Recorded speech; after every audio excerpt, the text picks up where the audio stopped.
GamesMaster, all the hits that fit to print. Later on in the show, an exclusive live performance from top indie popsters Gene playing live in the studio. But we kick off today with straight in at number 7, another brand new event for GamesMaster and their pulsating pants posse with Things with Wings.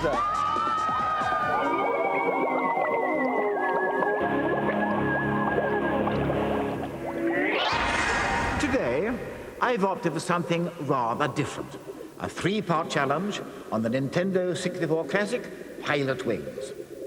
3 teammates will each face a different task on the game with a time limit of 3 minutes, 30 seconds for them to complete the whole challenge. The first must navigate his gyrocopter through 10 rings. The second must score a 25-point bullseye on the cannonball level as quickly as possible, while the third must once again straddle his copter and shoot down 10 balloons from the night sky. Time is of the essence, so it will be up to each contestant not to let the side down by wasting valuable seconds. Oh, I do love a threesome. Now, I often ask people to dress up in various uniforms for my own personal viewing pleasure, and today is no different. Our contestants are technically pilots, but I'm sure they would have done it anyway. Please welcome Jeremy Attridge, Mark Chappell, and Paul Milnes.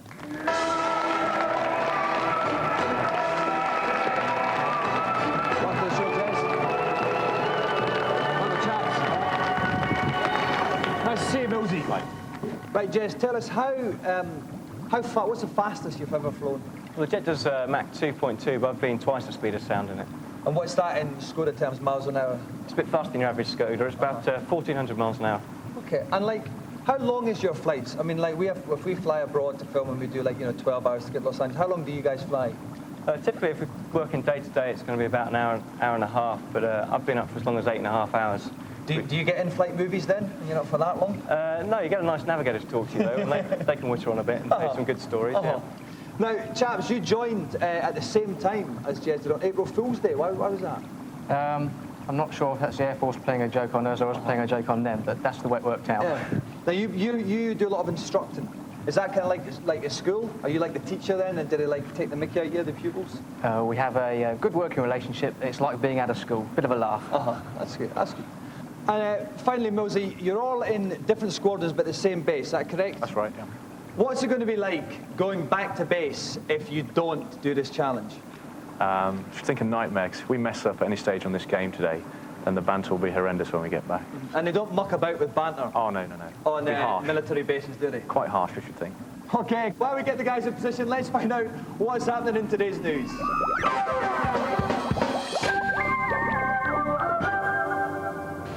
This Easter sees the release of the console version of the arcade classic Manx TT.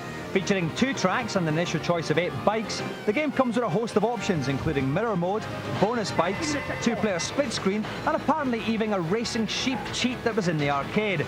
It's a rare cause for Saturn owners to celebrate.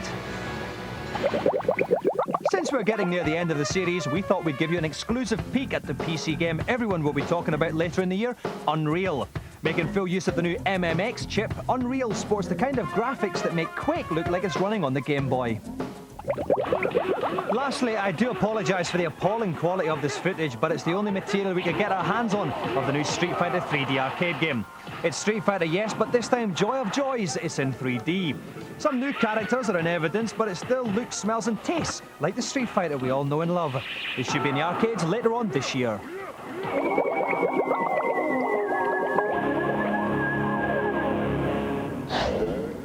Top news action there. Now, Millsy, Jez and Chaps aren't actually the Arsenal midfield, although they sent it out. They are actually all fighter pilots, and they're about to do our event on Pilot Wings on the Ultra 64. Kirk Ewing has been my co-pilot for this particular challenge, which is why I've put my arm like that in a kind of pilot-co-pilot manner. Now, Kirk, you are from Viz? Yes, I am from Viz, but today I'd actually prefer to be known by my codename, which is Purple Monkey. OK, that's Kirk's call sign today, and I'm going to be Choke Chicken. So, Kirk, have you got any tips for the guys on this first part of the challenge? First part of the challenge is the river run, where you're flying your gyrocopter. Basically, hit all the rings, don't miss a ring. And if you have a real problem, try and hit the white rings, because that's going to give you an extra 5 seconds. It'll mean you can maybe loop back round and do one if you miss it. Or carry on to the other parts of the challenge, because this is a 3-stage challenge. The guys have got 3.5 minutes in total for all 3 stages. I'll explain the intricacies and subtleties of each stage as they come to them. Best of luck, guys. Your 3.5 minutes begins now. Okay, so off goes Millsy in his wee gyrocopter. You can see a radar on the screen with a little yellow blob coming towards it. That is the first ring that Millsy has to fly through. He's going to fly through 10 rings. We reckon he wants to be doing them in about 1.5 minutes to leave enough time for his other 2 teammates. Here comes the first ring. You've got to get the height just right as well, and he's safely through it there. We're looking for the second ring there. It's not a bad start there, Kirk. Not bad, choke chicken at all. As you mentioned earlier on, once he's hit one ring, the next one opens up. That's why it's imperative that you get through every single one. Okay, that's number 2 ring clear. We can see number 3 in the distance there, Purple Monkey. Yes, indeed, choke chicken. Actually, this gyrocopter reminds me of Little Nelly, as flown by Sean Connery in that famous Bond movie. That's right, Little Nelly. Little Nelly. Yes. Okay, that's the 3rd ring. 45 seconds gone, about halfway through the time we reckon he should be taken. He's just coming up for the 4th ring. That's it. He's through the 4th ring there. We're looking for ring number 5. 55 seconds gone. This is all right so far, Kirk. I've seen some awesome aerials so far. Now, if he could just get lower and down in it, but he's actually a bit of a chicken. He's gone for the blue one there, Purple Monkey. He could have gone for the white bonus one. That would have given him an extra 5 seconds, but he's playing safe. 1 minute, 10 seconds gone there. There'll be tears in the squadron tonight. Okay, that's the 6th ring safely through there. 1 minute, 17 gone. This is going to be very, very close here. I would like to have seen him do it quicker, Kirk. He could have done it a bit quicker. He also could have hit that other white ring on the left-hand side there. But he has cleared the bridges, and as you can hear the crowd go wild in the background. Okay, 8 rings clear now. There's a white one there. He's going to go for the bonus ring. He's through the bonus ring. That's 9 rings, but he's going to have an extra 5 seconds. His teammates can be helped out. He's going to go for another one. That's it. Stop the clock. That's the 10th ring there. 1 minute, 38 seconds, but he did get a 10-second bonus. So we're going to take that down to 1 minute, 28 seconds for Millsy. Excellent display there, Kirk. It's a damn good flying. Now we're going to go on to Jez on the cannonball. That's right. Now, what tips can you give Jez for this? Well, we reckon he's got about 40 seconds to get this guy launched into the big target. However, if he does manage to do it first time, then he's going to help out the teammates a lot. So that's really what we're after, is to try and get this down as first as possible. Okay, yes, indeed, because we've basically, Millsy has actually gained the team 2 seconds. So they've got roughly 2 minutes and 2 seconds for the final 2 parts of the challenge. About 40 seconds is what Jez is going to be looking for, but if he can do it first time, that will help out. Best of luck. Let's see that cannon, Jez. Okay, this is the cannon. He can move the cannon up and down, left and right to try and get the trajectory. The power indicator on the left-hand side of the screen, that's low, and it's going to shoot right up to high there. Wonderful. He's fired it. Let's see where it's going. This looks good. It's quite obvious that Jez has got the big match temperament there. That is incredible there, which takes the time up to 1 minute, 42 seconds for Jez. Jez, make way for Chaps. Okay, Purple Monkey, the final leg of the challenge. Chaps shooting this time with the gyrocopter. That's right. What tips can you give him? He needs to get gunned down 10 balloons. Gunned down 10 balloons. Now, he should keep his speed quite slow for a couple of reasons. Firstly, if he goes off the course, he can bank round a bit quicker than if the speed's slow. And secondly, sometimes you're going to find 5 or 6 balloons in a row, and you want to be travelling at the right velocity so that you can pop all of these at one time. Okay, and you don't just speed right over the top of them. Yeah, that's lock in and get the balloons. You know what I mean? Get them. Okay, Kirk's gone all Top Gun on me. Right, okay, we reckon that Chaps would need about 1 minute, 20 seconds to do that. Now, this is very difficult. Even that would be cutting it quite fine because of the sterling display by Millsy and the immaculate display by Jez. He's actually got 1 minute, 48 seconds. Now, that sounds like a long time, but it means that if Chaps mucks this up, he is incredibly bad. Just everyone back there at base, just to bear that in mind. I think that would be what's called a beasting for Yes. Okay, then, all right. 1 minute, 48 seconds left. Best of luck, Chaps. Your time starts now. Okay, so off goes Chaps on the runway. We're looking for 10 balloons. It's at night there, but the balloons should be quite easy to see. On the radar, the left-hand side of the radar, you can see that little cluster of yellows. Now, that is quite literally the balloons he's got to gun down. We should see them coming into view in a second. There they are now. Speed-wise, you can see in the bottom left-hand corner, 130 kilometres an hour. That's all right, Kirk. No, hang on. First rocket gone. That's 1 balloon gone. Fantastic 9 balloons start. to go. 2 minutes, 8 seconds gone. I mean, you would 2 expect balloons. it. You would expect it of these guys. I mean, really, look, we've got 4 in a row here, so if he can just position himself, he can go right along something like that and bang, bang, bang, shoot them all out. 4 balloons. No, he missed one. No, it's 4. The time-wise, he's got 2 minutes 25. He's just got over a minute there. That's 5 balloons now. He's got to get 5 balloons. He's got a minute to do it. Kirk, he's banking round now. He's banking round, but he's not really dropping his speed, so it's going to carry him quite far out into the area. But here he's got enough room he can come back in. There's 1, 2 there. There's 6 up on the right-hand side. They may be quite tasty. Okay, it's quite a wide bank he did there. Yes, that was the rocket. That was 6 of them. 4 more to go. He's got 45 seconds. That's 7 now. Over the power factory. 3 more. That's 2 more now. That's his 8th one. 35 seconds left to go. He's only got 2 balloons. This is looking good. Oh, he's a bit of danger over there by the mountainside. He wants to avoid that, absolutely. But here, now. Is that one going to go? No, he missed that one. He's missed twice. Oh, no, he got one there. He's got 1 more to go, but he's only got 18 seconds left. He's firing. That's it. He done it. It was just outshot, but with 15 seconds left in, the Flight Boys have done the challenge.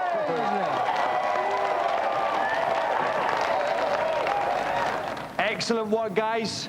Let's take the 3 parts of your challenge in order there. Millsy, you started off. You finished 2 seconds under the split time, gained the team 2 seconds. Talk us through it. Yeah, unfortunately, it wasn't the fastest run in the world, so I had to take my chances on the bonus points, and well, it worked out in the end, thank God. It did. It gained just 2 seconds. And then we went on to Jez with the bullseye. What can I say? First time, you gained a further 16 seconds for the team there. Were you nervous at all? I don't think I've ever seen so much pressure, actually, Choke Chicken, in my life. So how does that compare to flying a tornado then? Was it worse? About the same, really. About the same kind of pressure and tenseness. Now, chaps, on the face of it, yes, you did well, you did the challenge, but the boys had bought you 18 seconds of time. You did it with 15 seconds left, so technically, if they hadn't done that, you wouldn't have done it. What I'm saying is you were rubbish. What I'm saying, Dominic, is team game, and of course, as a team, we like to play to the crowd. So I thought 2 seconds, 3 seconds, just keep it tense towards the end. You'd never know he was an instructor, would you? Do you know what I mean? That's good. Well, listen, thank you very much indeed for coming in, guys. It's always nice to do work with men in uniform. But the GamesMaster Golden Joystick goes to the Flight Lieutenants, Jez, Millsy, and Chaps.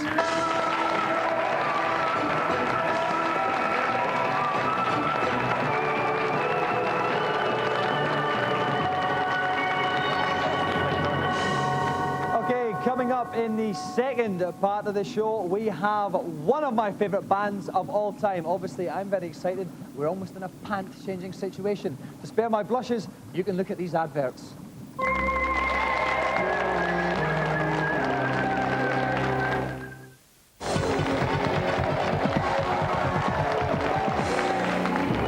Welcome back. As I said before the break, I'm very excited about tonight's guests. I had to change my pants. The pants have changed and I feel like a new man. Well, there is a first time for everything. Let's find out what today's celebrity challenge is. It's time to get a bit racy now, as this next challenge will be played on touring cars, the latest arcade racing game from Sega. Players have 4 laps to decide which of them is king of the road. And as usual, we'll be moving between our 2 contestants' point of view to keep abreast of the action. Let's burn rubber. Now, we've always had a lot of bands on GamesMaster. We've had Take That, E17, EYC, and I apologise profusely for any help we may have given them in their careers, because I hated all of them. At last, it's good to have a band on who I don't want to suffer horribly in a plane crash. Please welcome Martin Rossiter and Steve Mason from Gene.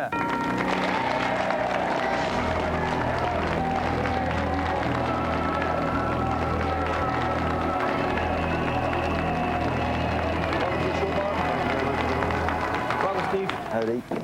Now, Martin, I want to start with you, and I want to talk about objects thrown onto stage while you're performing. What are some of the things you've had hurled? Well, the first was a pair of Y-fronts with some sort of cryptic message crayoned on them. I've had A large pant or a small It was pant? it was a small pant actually, but still Y. Steve, I presume it's a singer that gets the most stuff thrown at him. Do you ever get stuff thrown? Occasionally, but I've got my guitar to hide behind. Right, you can... So I can always use it sort of like a cricket bat. Do you ever feel annoyed that you've been kind of linked, you know, you are part of the great Britpop indie fraternity, and you've never been down as a boys band? You've never been bracketed with Take That and It's 17. Sadly. I know, it's most annoying because I've got the thighs. Yes, I mean, you're both very good-looking men, if you don't mind me saying. Oh, you're Thank you very much. sweet too, making me blush. This is the 90s. Yeah. And finally, our Oasis proof that Darwin's theory of evolution is untrue. I refuse to comment. Damn, you can never get them slagging each other off unless it's in the pages of the Enemy or the Melody Maker. Okay, guys, if you'd like to assume your driving positions, Okay. I will go up to the commentary box. And giving me a lift and support for this one is Mr. Kirk Ewing from Viz. Okay, Kirk, have you got any tips for Martin and Steve on a touring car? Okay, in this smashing Sega game, the touring cars, the cars are quite literally sliding all over the place. Now, the best thing they can do is follow this sort of oily slick. It's a line, a black line that runs around the track. And if they follow that, that's going to give them the best line for going into the bends. That'll make the whole thing go a bit faster for them. Okay, thank you, Kirk. Just a word of caution for you, the viewer. You will actually see two screens sliding back and forward. This does not mean anything is up the duff with your telly. This is so we can quite literally flick from one driver to the other, so don't panic if that happens. Okay, Martin and Steve have got 4 laps. Whoever crosses the finishing line at the end of the 4th lap will walk home with the joystick. Best of luck, guys. Off you go. And they're off. And if we begin with Steve Mason's screen here, you can see the car in front of him with the flashing initials. That's Martin. Martin's made a great start there. He is quite literally in the lead, and Steve is banging into the hoardings car. Yeah, he seems to be a bit random here. He's sliding all over the place. Hang on, he's overtaken Martin. No, but Martin brings it back. It's touring and fro here. Martin Ross are still in the lead. We'll still stick on Steve's just now there. No, because it's very good. We can see Martin's car in the back, and none of them driving particularly brilliantly though, Kirk. No, but Martin was doing some quite evasive driving, but that's it. He's overtaken him now, Steve. Let's switch to Martin's, and we should see Steve in front of him. Yes, there there's he the is. flashing SSS. Martin coming up on the inside, switching. Oh, yeah, beautiful switch on the inside to overtake. Let's go back to Steve's one. Just as Steve attempts another overtake neighbour. Who does it? Let's go back to Martin's. It's swapping hands all the time, Kirk. Absolutely. Right, let's face it. Martin tried some nice evasive tactics there where he was literally just trying to sort of slide back and forward in front of him, and it didn't really work for him. And, it was an aggressive drive. Yeah. Okay, you can see that we are just coming towards the endish of the 2nd lap, just halfway through the challenge. And if we go to Steve Mason's screen, we can see Martin still ahead of him. His 3Ms flashing in triumph there, Kirk. I think Martin's pushing out in front, and I think he's maybe showing a bit of quality over Steve just up, and he's inside, and he almost slipped through. He's not letting him by though. Great driving by Martin Rosser. Remember, there are other cars on the track, but we are quite literally not concerned about them. We don't give a chuff. Okay then, still on Steve's one here. He's quite far behind, but he seems to be following the racing line. There, and he's overtaking him. Brilliant tactic there. Once again, right up the end. Well, tactic, I say tactic. It could be just a bit of a fluke. Okay, that's the end of the 3rd lap. We're in the final lap now. We go to Martin Rosser's screen. We can see he tried to get past Steve, but he tried to go on the tarmac to do that there, Kirk. That is not generally the accepted way to overtake it. As we said, I mean, you could follow the lines, but hey, just throw caution to the wind and go sliding around all over the place. Okay, still on Martin's screen. We can see Steve's in front of him. Martin's going for the outside swing. Inside. Give Steve a nudge, and he overtakes him. We're coming to the final straight here. Martin Rosser in the lead. We go Steve's coming. We can see Martin's going to close the minute to right. Martin Rosser wins the challenge. Congratulations, Martin. Thank you very much. Commiserations, Steve. So it goes. Now, Martin, that was quite an aggressive race from you at times. What were some of the tactics that you were employing there? Well, it was simply to convince the world that I'm not the work-shy fop that they think I am. How does that compare to other driving games then that you've played? Well, I'm a Daytona addict. I've been known to sort of go up to Oxford Street and pile in pound coin after pound coin. And it's good. It is good. Although there could be a little more feel in the steering wheel, I think. But it's a fine game. Steve, you could have done it with a little bit more feel somewhere along there. Where did it go wrong for you? Was it only 3 seconds in it at the end? It's just the car was too sensitive for me. I just didn't have the control necessary. But why didn't you talk to it and try and understand its problems then? He's used to tractors. Next time. And the album is quite literally out now, and the name is, the title is? Drawn to the Deep End. Drawn to the Deep End. I would thoroughly recommend that young people invest their free coinage in this particular piece of CD. Thanks so much for coming on, guys. The Golden GamesMaster Joystick, then, I'm very proud to announce, goes to Mr. Martin Rossiter from Jean.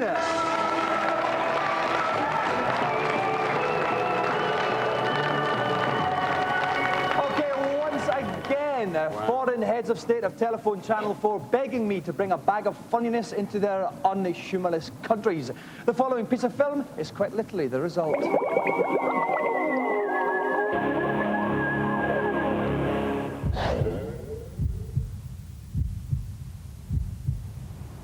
Sega's arcade machine division have produced the greatest arcade games in the history of the world, bar none. This is their base in Tokyo. It's so exclusive and so secretive that only 3 Western journalists have ever been in this building, and none of them have returned.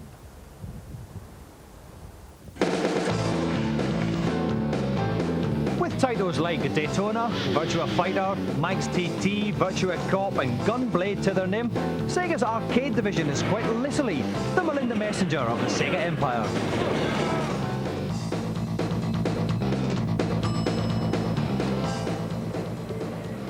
And blow me if there isn't a fine selection of quality arcade games here. I've obviously quite literally come to the right place. The division is grouped into various departments, AM1, AM2 and so forth. Assistant Director of AM3 is 25-year-old Mr. Yamasta. What is it that makes the Sega arcade division and the teams the best and most respected in the whole world? At Sega, we're all massive games fans, and over the years we've developed a unique set of programming skills.